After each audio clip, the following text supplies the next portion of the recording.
ওকে ভাই 50 জিবি দিয়ে দিছি দেখেন। ওকে ভাই আসছে। এ ভাই আমাকে 80 জিবি দেন। 80 জিবি নাম্বার বলেন। 01। ওকে ভাই দেখেন 80 জিবি চলে গেছে। হ্যাঁ ভাই আইসে গেলাম। ভাই আমাকে 100 জিবি দেন। 100 জিবি আচ্ছা ভাই দিতেছি। ওকে ভাই। এ ভাই আপনার দোকানে মানুষ এত এমবি কেনে কে?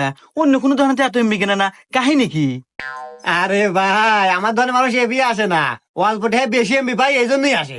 তাই নাই ভাই, কিভাবে সম্ভব? আরে ভাই আমার কাছে এমন একটা অ্যাপস আছে, সেই অ্যাপস এর মাধ্যমে কম টাকায় ইন্টারনেট এবং মিনিট প্যাক এবং কি রিচার্জে 35 থেকে 40 টাকা কমিশন পাই। হ্যাঁ, এ কি শুনালেন রে ভাই? আমি এত কনে পামেলা দেখা দেন তো। তো অ্যাপসটির নাম হলো ড্রাইভ টেকনোলজি, যেটা পাবেন আপনারা গুগল প্লে স্টোরে গিয়ে সার্চ করবেন, ড্রাইভ টেকনোলজি পেয়ে যাবেন অ্যাপসটি। আর হোনেন, এটা কিন্তু ওটিভি এর দ্বারা লাইসেন্স প্রাপ্ত অ্যাপ। আপনারা কিন্তু নিশ্চিত